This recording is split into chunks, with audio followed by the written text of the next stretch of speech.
Olá, ouvintes do canal e podcast Mesa de Debates. Aqui é o Ulisses falando e nesse dia 25 de março de 2023 teve o Encontro Comunista do Pão e Rosas. Para quem não conhece, o Pão e Rosas é a organização feminista e LGBTQIAP+, do MRT. Esse encontro aconteceu não só na cidade de São Paulo, onde a gente cobriu o evento, mas também em diferentes cidades do Brasil. Foi um encontro em que boa parte aconteceu online, né? Então teve colaborações, falas de pessoas de diferentes locais do Brasil sendo transmitidas ao vivo, né? E inclusive para quem estava nos encontros acompanhando. E após esse momento, né, teve os debates regionais em cada local onde estava acontecendo, em cada cidade, teve abertura para discussão, perguntas, falas, sejam de pessoas da organização ou de fora da organização que puderam participar também. Bom, o encontro aconteceu aqui à tarde, em São Paulo, depois teve uma atividade cultural, né? E vale dizer, antes de ir para as entrevistas, que o encontro buscou colocar o feminismo revolucionário, né, o feminismo socialista, junto de pautas relacionadas à precarização do trabalho, como é o caso da terceirização. E a precarização, como vocês vão ver nas falas melhor explicado a seguir, ela afeta principalmente mulheres negras, né? E é um problema de toda a sociedade a ser encarado, e a gente aqui espera que a cobertura desse evento possa trazer informações de qualidade e boas reflexões para os ouvintes que tiverem interessados e não tiverem muito conhecimento dessas discussões. Fiquem agora com as entrevistas aqui da cobertura do ato de São Paulo, do evento de São Paulo. Eu tô aqui com a Virgínia, do Pão e Rosas, do MRT também, da Faísca. E a estudante trans tá aí, fez falas aí também no evento, né? Eu queria saber como você está encarando aí o avanço da luta trans no último período e da relação dela com a luta feminista mesmo, né? Se ainda tem muita coisa a ser conquistada para que para que pare a discriminação, principalmente vindo de algumas correntes aí do feminismo, né? Que eu não vou muito entrar em detalhe aqui, mas e qual a importância de integrar a luta trans para vocês, né, com relação ao conjunto da luta feminista e pelo socialismo? Eu acho que sempre foi uma luta muito importante historicamente, né, inclusive na própria disputas internas do feminismo, né, questionar justamente quem é vista como mulher e quem não, né. Então muitas autoras negras, né, abriram portas, inclusive para o transativismo, quando começam a questionar justamente, né, por que as mulheres negras não eram vistas como mulheres e não recebiam o mesmo tratamento que outras mulheres brancas, né. E eu acho que historicamente a gente foi vendo que acho que cada movimento social tem um pouquinho a sua ala à direita, né, essas alas mais revolucionárias, né? A gente pode ver isso no próprio movimento feminista, quando a gente vê que tem setores do feminismo que pensam exatamente igual ao Nicolas Ferreira, bolsonarista declarado, que no 8 de março justamente vestiu uma peruca e quis, né, zombar da outras mulheres trans. Como que pode, né, uma expressão do feminismo estar tão próxima da extrema-direita? Né? É justamente uma ideia de pensar também que o feminismo é transpassado também pela questão de classe, né, e por uma tentativa de alguns setores, inclusive norte-americanos, de disseminar um tipo de teoria que busca separar a luta contra a opressão da luta contra a exploração.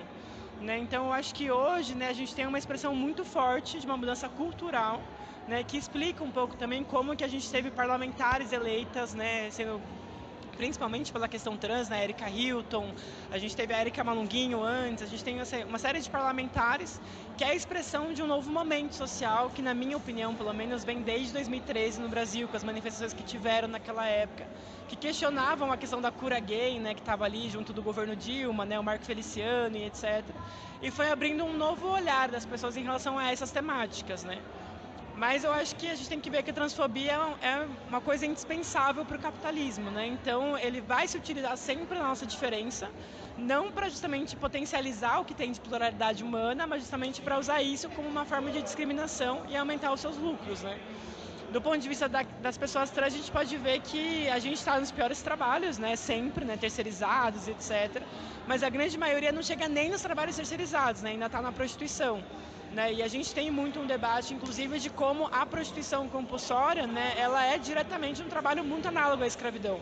A gente tem relatos de meninas que vêm do Nordeste, né, com 15, 16 anos, para São Paulo, né, são pegas por cafetinas, né, que oferecem, né, tratamentos hormonais, oferecem cirurgias plásticas, oferecem o direito ao próprio corpo dessas mulheres, em troca da prostituição que nunca consegue pagar, né, pela diária que elas gastam na casa que elas estão morando e etc. E acabam vivendo para pagar justamente a sua vida, né, não conseguem sair da prostituição. Então, acho que olhar para pensar um feminismo socialista, né, é justamente olhar para os setores mais precarizados dentro dos setores oprimidos, né. Até o Pablito fez uma fala, né, dizendo da opinião do Trotsky, né, que é aprender a olhar a vida sobre o olhar das mulheres. Acho que a gente poderia dizer isso também sobre olhar com o olhar das mulheres trans, que certamente são as vítimas, né, no capitalismo, que têm uma perspectiva de vida de 35 anos, né, que estão marcadas por esse tipo de trabalho cada vez mais precário, que têm uma dificuldade afetiva de encontrar parceiros, né, por conta da discriminação, porque aí justamente a transfobia acaba transbordando as pessoas trans e atingindo seus companheiros, seus familiares, etc. Então, acho que a luta hoje trans está marcada por uma contradição, que é justamente uma expressão muito forte das pessoas apoiando e questionando a transfobia, né, e querendo se colocar contra a discriminação, mas justamente as suas principais lideranças ainda apostam numa tentativa de transformar a transfobia pela via do Estado. E acaba que, na verdade, vai cooptando muito dessa luta trans, né, numa perspectiva que seria possível encontrar um capitalismo mais humanizado, sendo que, na verdade, a base desse sistema é justamente de fomentar e estruturar como funciona essa cadeia de violências, que tem como último ciclo, né, o transfeminicídio, né, que é justamente o assassinato de pessoas trans, mas que antes de chegar nesse lugar tem a ver com a exclusão na escola, a exclusão na saúde, a exclusão no mercado de trabalho, a exclusão nas relações afetivas, numa psicologia mais, né, saudável, né? Então a gente tem que ver que para atacar de fato esse sistema a gente vai precisar enfrentar também não só a transfobia, mas o capitalismo que organiza isso. Beleza. Obrigado. Estou aqui com a Fernanda, diretora do Sindicato dos Metroviários, do MRT, do Nossa Classe, do Pão e Rosas. E esses dias teve aí uma luta bem complicada aí dos metroviários, que teve conquista, mas teve traição aí do Tarcísio, né, e da direção do metrô. Enfim, tem muita defasagem. Eu queria que você comentasse sobre o que vocês estão reivindicando, né, que diz respeito também à luta das mulheres na luta do metrô e que vão para além da luta das mulheres, né, da luta por direitos, que acaba incorporando essa luta, e quais os caminhos para avançar sempre rumo não só à emancipação das mulheres, mas ao socialismo.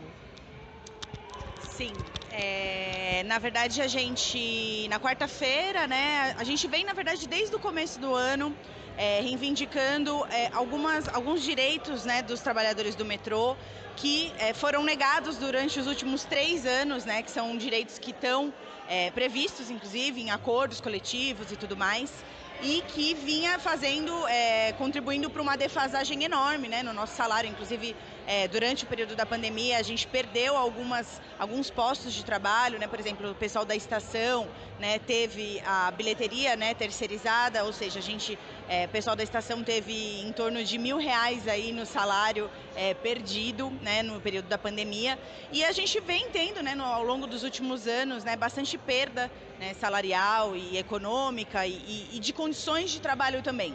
Né? Uma das questões também mais centrais nessa luta que a gente vem travando no último período é também em relação à questão da própria precarização do transporte, né, coletivo, mas também a gente vem lutando bastante, né, colocando como uma bandeira bastante forte a questão da contratação, né, porque o metrô, inclusive, já faz 5 anos que não tem contratação, né, e só nos últimos 2 anos a gente teve uma perda de mais de 1.000 funcionários, numa categoria de 7.000, que era 8.000, foi para 7. Então, assim, a gente vem nessa luta, né, constante contra a precarização, né, porque a gente sabe que, inclusive, né, quem mais, não só os trabalhadores do metrô são afetados com isso, mas principalmente o atendimento para a população, né, acaba caindo muito, né, a gente está num limite, né, assim, no limite do esgotamento, né, no metrô. Eu acho que, inclusive, por isso, né, acabou sendo uma greve muito forte, né, não só pelas questões que a gente já vem batalhando nos últimos anos, que a gente perdeu e está sofrendo calotes do metrô, né, literalmente calotes, mas sim porque está uma situação de precarização muito grande.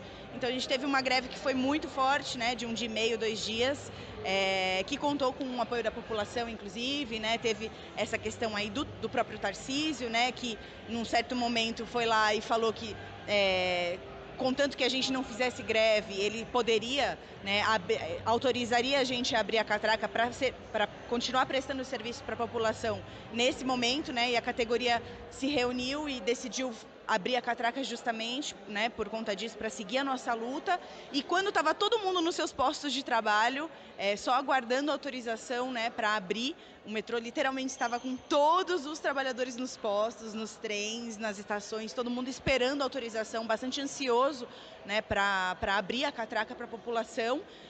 Veio a notícia de que o próprio governador que tinha feito essa autorização entrou com uma liminar na justiça impedindo a abertura de catraca. E aí a gente rapidamente, né, se reuniu, tipo, em assembleia e decidiu que a gente não ia então abrir as portas das estações e a gente ia voltar para a assembleia e continuar a nossa luta em greve, né? Então acho que foi o saldo econômico acabou não sendo, né, no final da luta, o que a gente queria de fato, mas a unidade e a força que a categoria mostrou, inclusive contra esse canalha do Tarcísio, né, tipo, acho que foi um saldo muito positivo, né, para a gente, inclusive, avançar aí nos próximos 4 anos de governo Tarcísio, inclusive, que a gente vai ter, muito provavelmente, uma grande batalha contra esse governador.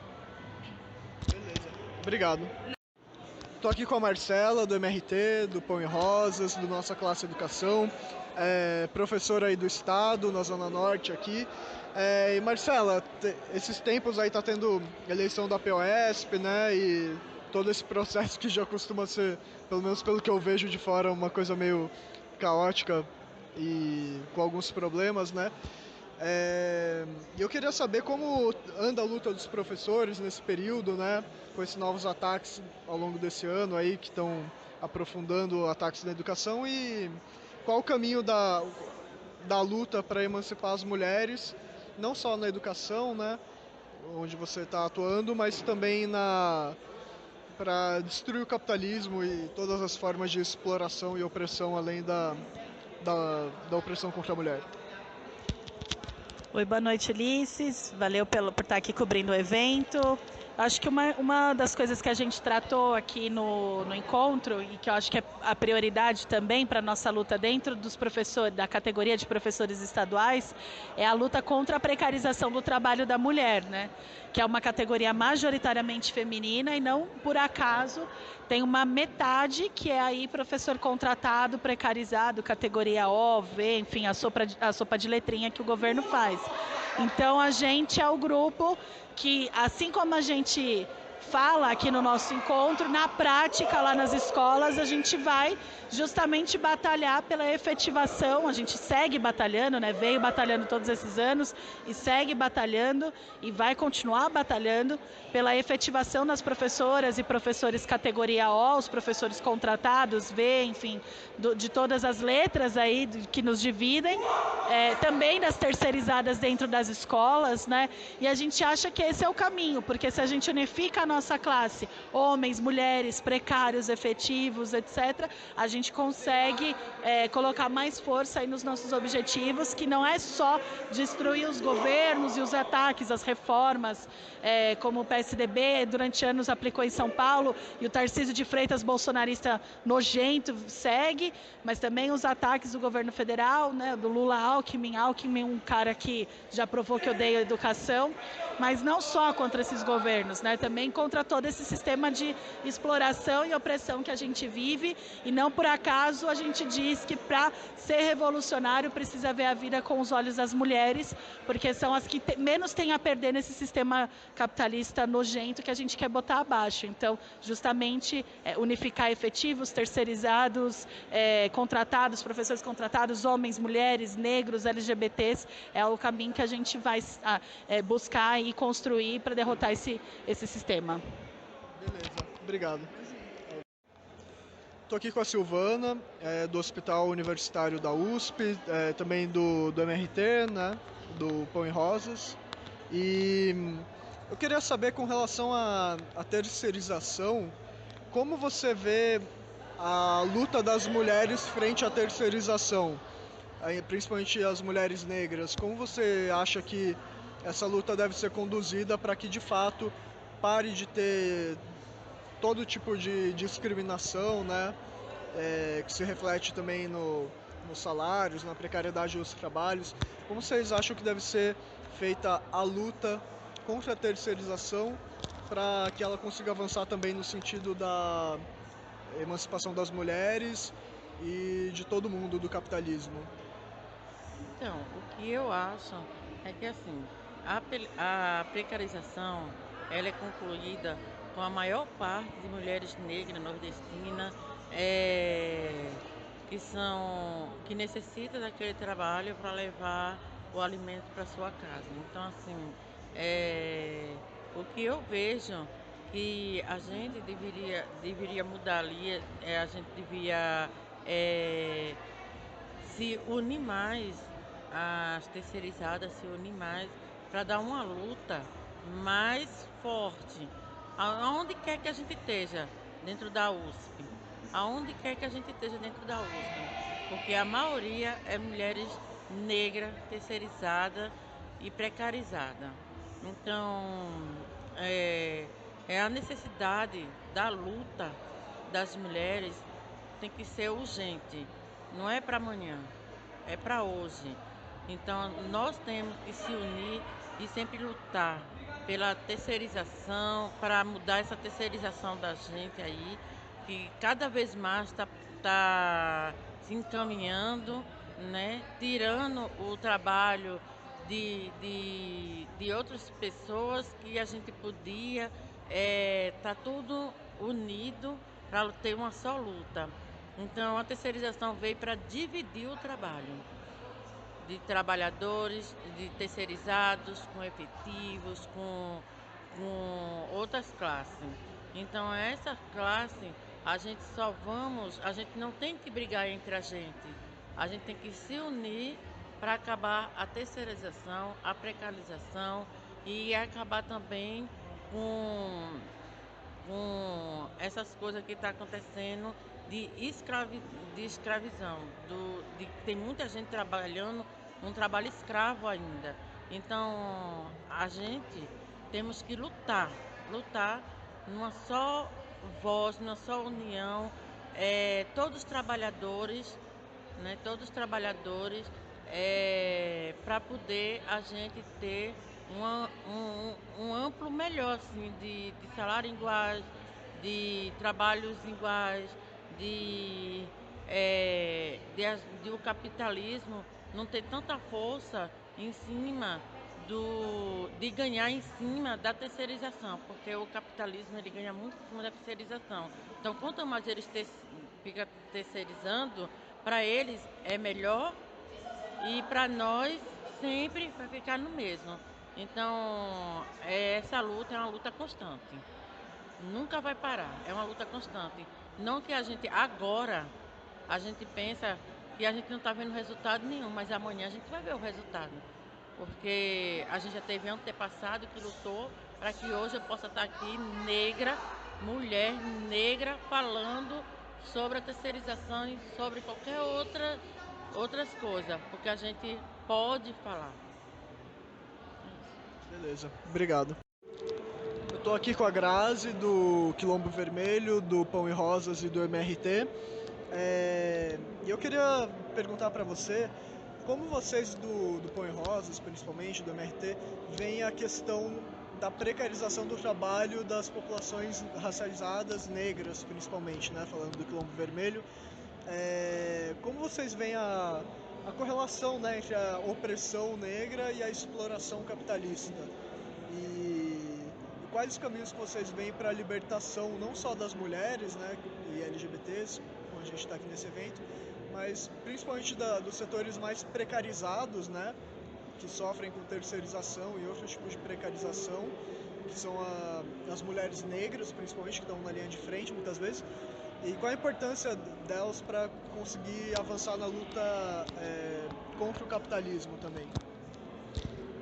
Oi, gente. Eu acredito que tem uma relação direta, né, entre opressão e exploração, assim. Não à toa a gente vive num país onde a terceirização tem rosto de mulher negra, tem rosto de mulher nordestina, tem rosto de mulher imigrante, né? Sobra para essa parcela da população exatamente os piores postos de trabalho.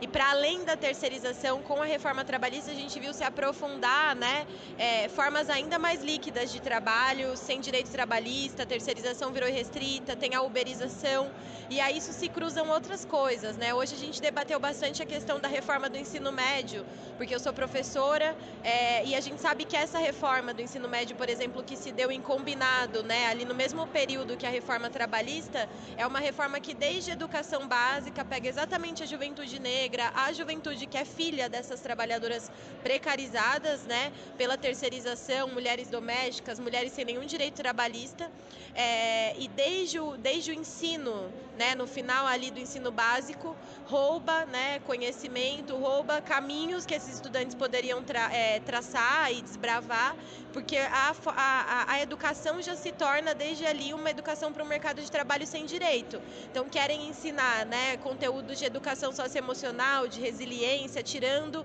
disciplinas muito importantes como história, como sociologia, como artes, para que essa juventude não possa nem questionar essa realidade de precarização. Então a gente vê que existe um projeto, né, no Estado capitalista, que é de, ao combinar a opressão e exploração, roubar da juventude o futuro, quando não é através dessas reformas, é através do genocídio policial, do encarceramento, e isso é estrutural e é histórico, porque essa precarização também atravessou as gerações anteriores, são essas mulheres que a gente estava falando que está na terceirização. Eu citei um exemplo hoje na mesa, que para a gente é bastante simbólico, né? A gente está vivendo um momento aqui no Brasil onde a discussão de trabalho análogo à escravidão está muito latente, né? São inúmeros exemplos, é chocante. E nas escolas municipais aqui de São Paulo, que é a rede onde eu atuo, o prefeito Ricardo Nunes está diretamente sendo conivente com as empresas que contratam as trabalhadoras terceirizadas da merenda e da limpeza das escolas a realizarem contratos de 6 meses para que essas mulheres não tenham nem direito a férias, nem direito a 13º, para que não tenham direitos trabalhistas. Então, materialmente o que a gente fala, né, de como a terceirização ela abre caminho para a escravidão moderna, né, para a escravidão nos tempos de hoje, que a gente achava que acabou e vê isso se expressar em inúmeros exemplos do nosso país. Então a gente acredita, desde o Quilombo Vermelho, desde o Põe Rosas, desde o MRT, que não é possível discutir, por exemplo, igualdade salarial entre homens e mulheres ou entre brancos e negros sem questionar estruturalmente onde está a base dessa desigualdade, que é na estrutura do Estado capitalista, que se materializa através de formas de trabalho como a terceirização. Então que essa luta é também uma luta contra a terceirização do trabalho. A gente vê, né, nesse momento o PT, né, através do governo, que está junto com o Alckmin, a gente falou bastante dos estudantes, né, discutir que é necessário uma igualdade salarial entre homens e mulheres, mas sem querer revogar as reformas, a reforma da Previdência, a reforma trabalhista e a reforma do ensino médio, e sem querer atacar a raiz da terceirização.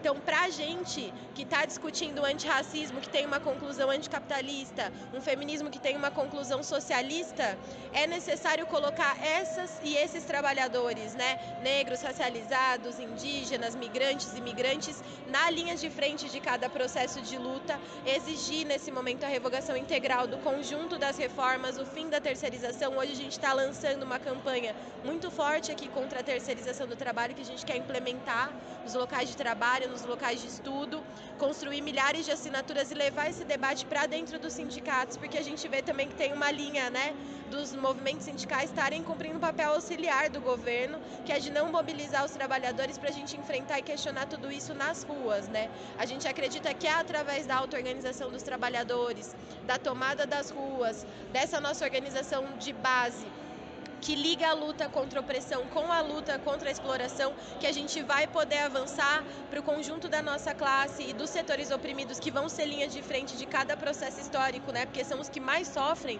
com a exploração, porque também são oprimidos, a questionar toda a estrutura desse sistema capitalista e almejar, né, um futuro socialista, comunista, ainda que não sejam para as nossas gerações, mas que sejam para as próximas. Hoje foi bem emocionante porque muitas trabalhadoras estavam aqui, estavam falando disso, né? Se não for eu a ver essas mudanças, que sejam meus filhos, que sejam meus netos, mas a gente acredita nessa possibilidade que só pode emergir dos processos de luta de classe com os setores oprimidos à frente. Obrigado, Grazi. Estou com a Bárbara aqui, trabalhadora do Hospital Universitário da USP, também representante dos trabalhadores do Conselho Universitário. E ela é do MRT, do Pão e Rosas, né, do nossa classe. E eu queria perguntar como está a situação no HU, não só depois da pandemia, antes já estava bem precarizada a situação, né, mas como está a situação, principalmente das trabalhadoras do HU, em meio a tanto desmonte da USP, tanto ataque, tanta terceirização, né, e como vocês acham que é o caminho de luta para conseguir não só conquistas trabalhistas, né, para as trabalhadoras e trabalhadores no HU, mas também para superar o patriarcado, o capitalismo e articular essas lutas. Então, a situação do hospital realmente está bem precária, diminuiu muito a quantidade de leitos, quase em 50% o número de atendimentos e internações. E era um hospital, o único hospital de referência na região oeste, atendendo mais de 600 mil pessoas, né? Mais de quase 500 mil de pessoas eram atendidas por esse hospital. E esse atendimento que ainda é feito, que está muito precário, muito reduzido, é feito às custas de sobrecarga de trabalho, seja dos profissionais diretamente da área da assistência médica, da enfermagem, mas também dos administrativos, da manutenção. Agora, o que é escandaloso é o setor de higiene e limpeza do hospital, porque são as trabalhadoras os postos de trabalho que foram terceirizados, hoje são maioria de mulheres negras, vindo das principais favelas da região, que ficam em torno da USP, e a situação de trabalho delas é totalmente desumana, um nível de superexploração brutal que elas passam, né? E você vê que a redução do acesso a direitos sociais é uma política deliberada do Estado, inclusive é uma política internacional, faz parte do neoliberalismo. Agora, com o capitalismo em crise, se aprofunda esse nível de retirada de direito dos trabalhadores. E aí, como a gente diz, né, que são as mulheres que sentem mais fortemente quando bate a crise, quando se aprofundam os ataques. Lá a gente vê exatamente isso, a maior parte dos funcionários são mulheres, e aí os postos mais precários são as mulheres negras que estão ali. Então, parte de poder lutar contra a opressão das mulheres é a luta contra a superexploração do trabalho, contra o capitalismo como um todo, né? Contra esse sistema de exploração. E a gente vê ali concretamente como eles superexploram as mulheres em primeiro lugar para ir avançando depois para outros postos mais organizados e tudo mais. Porque a USP tem uma tradição de luta, né, de defesa, inclusive se você for comparar com outros hospitais em São Paulo, ou mesmo no restante do país, a terceirização só entrou no hospital a partir de 2015. Então, até 2015, todo o setor de limpeza eram trabalhadores efetivos da USP, com o salário base, com o piso da USP, né? Então, começou por esse setor, que era de maioria de mulheres, esmagadoramente mulheres, e agora vem avançando até contratações precárias de médicos. Então, quando a gente fala que a superexploração, a opressão das mulheres é uma porta de entrada para rebaixamento das condições de vida de toda a classe trabalhadora, ali está muito evidente isso. Começou na limpeza, foi para a nutrição, né, que é a parte onde faz a alimentação do hospital, e agora já chegou nos médicos. É bem grave isso. Tá, obrigado. Estou aqui com a Maíra Machado, do MRT, do Pão e Rosas também, do Nossa Classe Educação. E Maíra, nesse ano está tendo vários ataques na educação aí que não estão sendo revogados, né? Apesar do Lula estar no governo. Tem o novo ensino médio que está gerando várias mobilizações aí, né? E eu queria saber, e considerando principalmente que as mulheres são a maioria das trabalhadoras na área da educação e em tantas outras áreas precarizadas, eu queria saber como vocês estão vendo o avanço da luta das mulheres nesse último período, né? E quais os caminhos que vocês acham que são legais para conseguir avançar não só contra esses ataques na educação, mas para destruir o patriarcado e o capitalismo. Qual é a ligação que vocês veem da precarização do trabalho docente, né, das professoras, com a luta pela revolução? Então, pergunta complexa. Não, primeiro que eu acho que a gente tem que ver que nos últimos anos as mulheres no mundo todo foram linha de frente de grandes batalhas.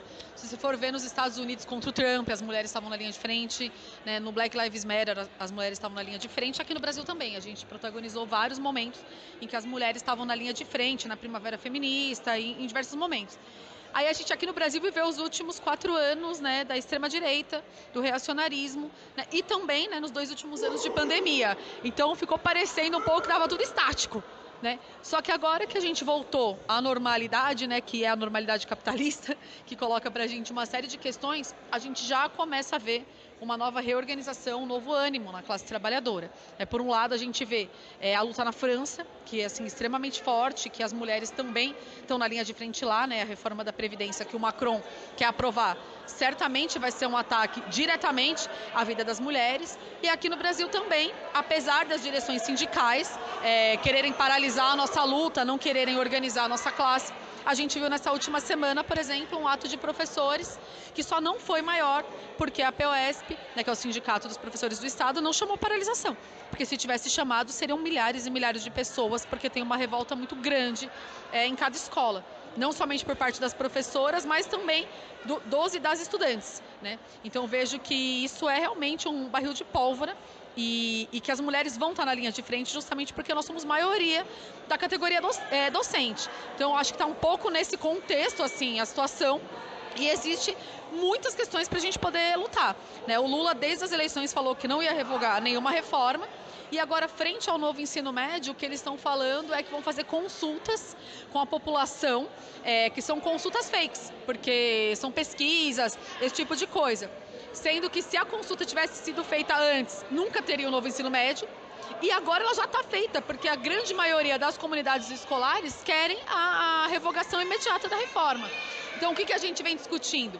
Que a POSP, o SIMPEM, que é o Sindicato das Professoras e Professores Municipais, assim como o conjunto dos sindicatos da educação, precisam abrir discussões em cada escola, chamando a comunidade escolar para que a gente debata sobre o novo ensino médio e tenha uma forte paralisação nacional da educação, com assembleias por cada categoria, né, municipal e estadual, onde a gente organize a nossa luta e possa mostrar nas ruas e com a greve, com a paralisação, a nossa resposta sobre o que o governo fala que quer consultar, que é um grande não ao novo ensino médio, exigindo então que o governo Lula-Alckmin revogue integralmente essa medida, assim como a reforma trabalhista e a reforma da Previdência. Eu acho que quando a gente pensa no feminismo socialista, essa é uma grande tarefa para as mulheres, aliadas com o conjunto da classe trabalhadora, com homens, com a juventude, com setores LGBTQIAP+, com negros e negras, com as indígenas e os indígenas, para que a gente possa derrotar o conjunto dos ataques.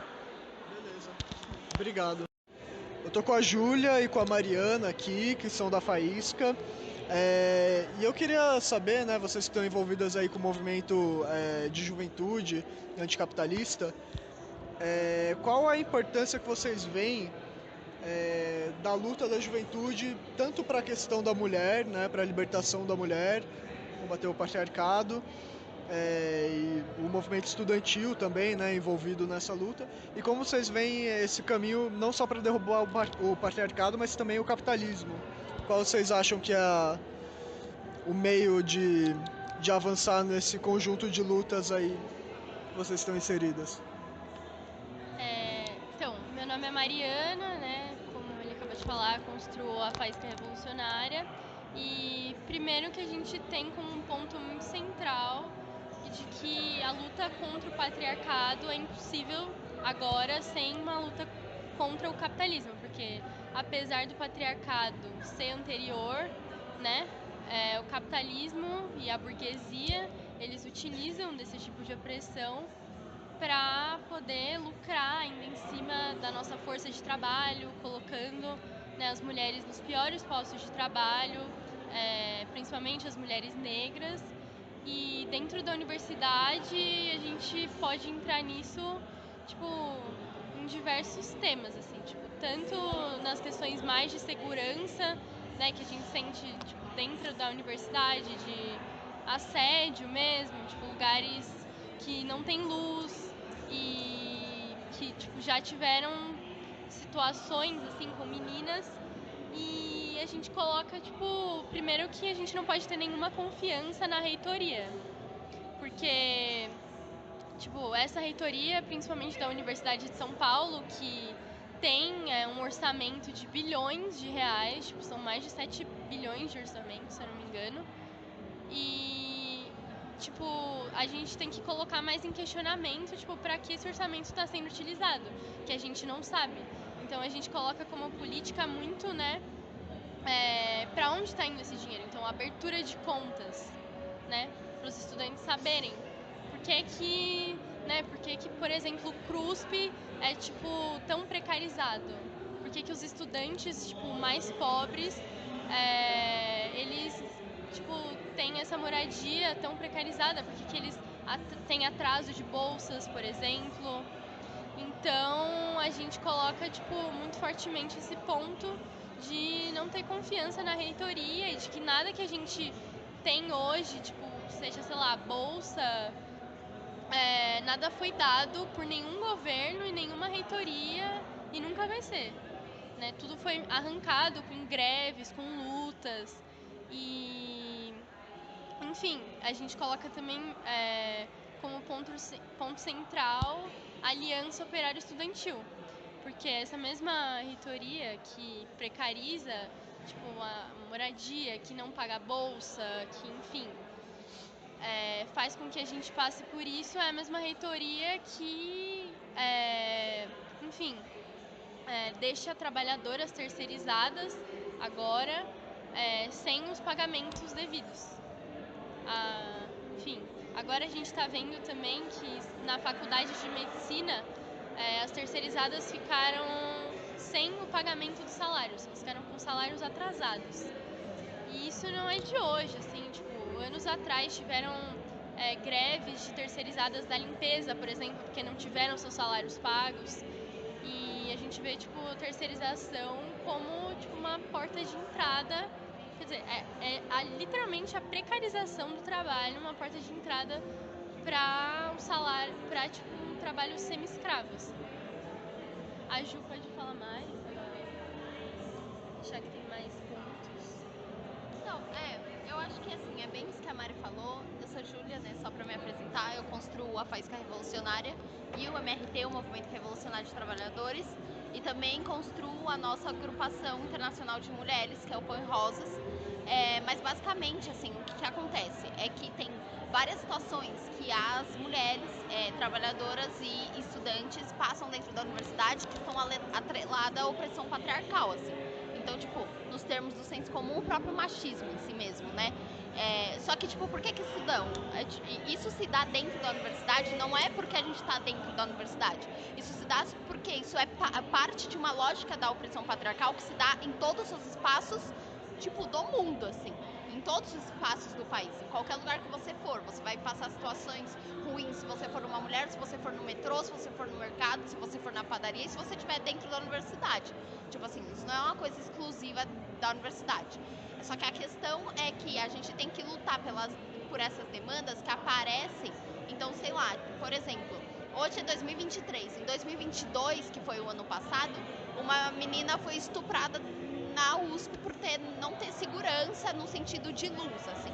Só que é isso, tipo, não é só na questão de luz. A questão é que, tipo, a gente tá sob uma opressão patriarcal. Só que o que acontece? O patriarcado, que sustenta todas essas opressões, então que faz com que a gente sofra, sei lá, desde a pressão estética até a gente ser espancada, até a gente ter os salários menores, é anterior ao próprio capitalismo, assim.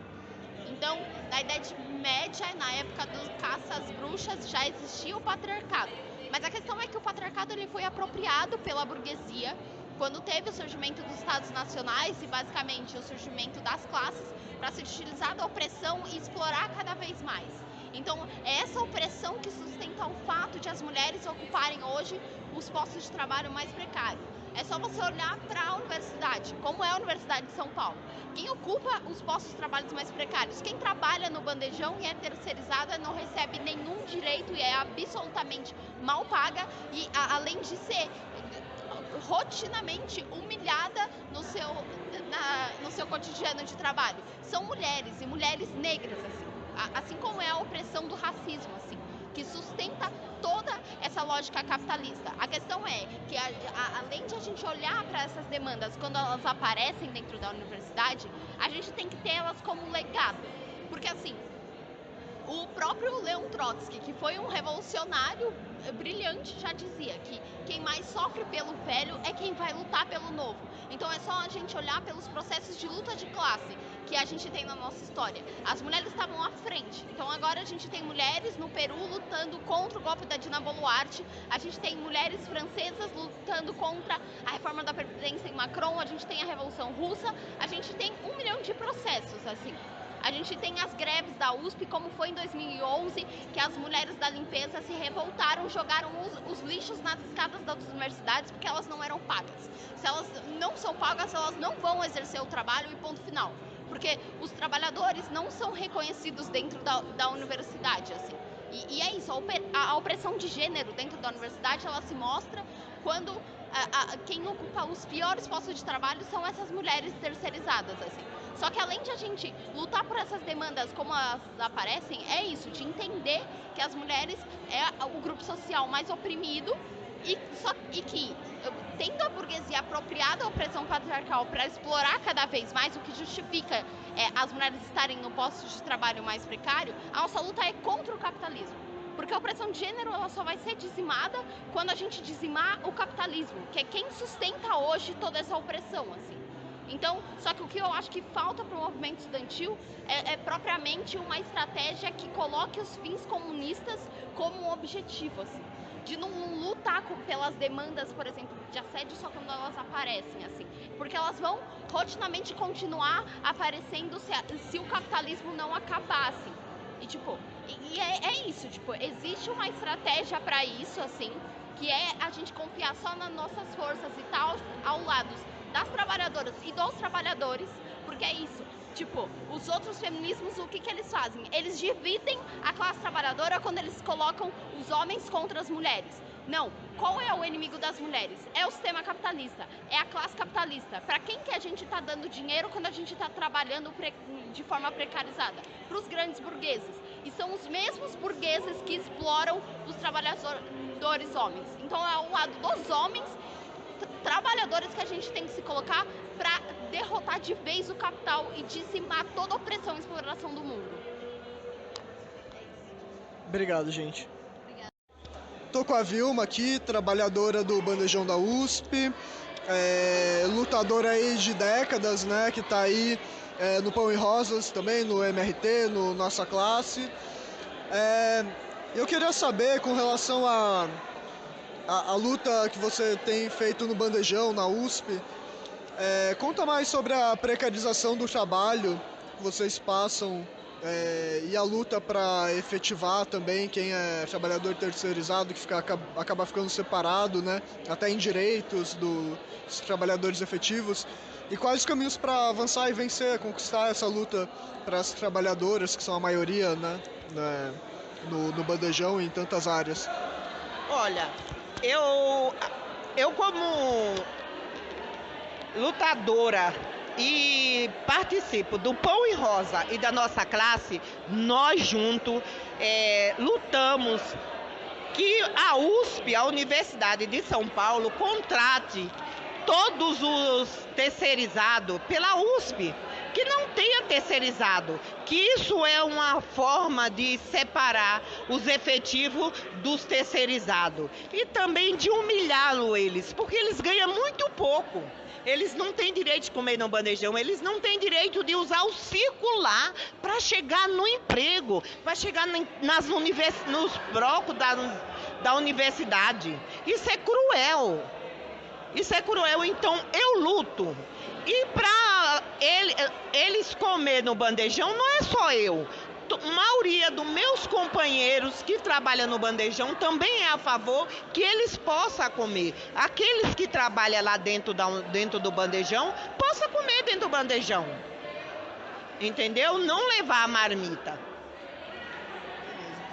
Obrigado, Vilma. Estou aqui com o Bruno, do MRT, constrói também o Pão e Rosas, da nossa classe. E Bruno, você que está também ajudando a organização desse evento e também ajudando aí nas questões mais técnicas do MRT, do Esquerda Diário, né? Eu estou vendo aqui que esse evento tá muito bem feito, né? Tá cheio de não só cartazes bonitos, mas tem toda uma organização, tá cheio de gente, né? Deu muito trabalho e eu queria saber, com relação a tudo isso, como que vocês veem a importância da classe trabalhadora, né? No caso mulheres, LGBTs, tomarem a frente na construção, em desenvolver essa autonomia de conseguir construir um evento desses, conseguir levar as lutas para frente. Qual a importância da classe trabalhadora aprender a se auto-organizar nesse sentido para construir a revolução e destruir o patriarcado e o capitalismo? Oi, eu sou o Bruno Portela, sou homem trans, bissexual e eu construo o Pão e Rosas há 12 anos, né? Inclusive eu me descobri como homem trans e me assumi, digamos assim, dentro, né, do próprio Pão e Rosas, militando junto com as camaradas e com os camaradas. Eu milito no MRT e também a gente constrói o Esquerda Diário. E para a gente é bastante importante construir um evento desses e poder contribuir com um evento desses. A gente acredita que foi um evento que teve conexões presenciais em 7 estados, ou seja, quase todas as regiões do país tinham mulheres LGBTs debatendo política revolucionária, feminismo socialista. Para a gente é bastante importante ser parte de contribuir com o nosso tempo, com o nosso conhecimento, com o nosso dinheiro, para poder realizar um encontro como esse, que é uma forma de levar as ideias revolucionárias para mais pessoas, conseguir convencer mais profundamente da necessidade da luta, da organização e contribuir para a vanguarda dos trabalhadores, né, com essas discussões da relação entre a exploração e a opressão, por exemplo, que é um debate muito importante. Então, nós somos um grupo totalmente autofinanciado, então a gente não recebe dinheiro de nenhuma empresa, de nenhum patrão, e tudo que você está vendo aqui, tudo que vocês veem nas redes, etc., é tudo com o nosso esforço militante, com a gente doando nosso tempo, colocando nosso dinheiro, fazendo campanha financeira, tudo para justamente levar essas ideias à frente com independência política, que é um princípio que a gente não abre mão de nenhuma maneira. Então, para a gente é um motivo de muito orgulho. Nós, no Esquerda Diário, no MRT, temos camaradas que trabalham com audiovisual, com design, com TI, e muitas vezes no mercado de trabalho a gente usa, né, é explorado, vende a nossa força de trabalho para vender produtos, para enriquecer empresas, e na verdade para a gente é um motivo de alegria quando a gente pode usar esse conhecimento para fortalecer a luta, organizar encontros como esse ou outras coisas que vocês podem ver, como, né, podcasts que a gente tem, nas redes, canal no YouTube, programas que a gente lança, tudo isso com esforço militante, com a gente tentando subverter justamente a tecnologia, as redes sociais para a política revolucionária. Então, para a gente é um motivo de bastante orgulho poder contribuir. Espero que esse encontro, na verdade, seja mais um passo, na verdade, de uma longa trajetória que a gente siga aí com as trabalhadoras e trabalhadores no Brasil para uma perspectiva comunista. Beleza, obrigado.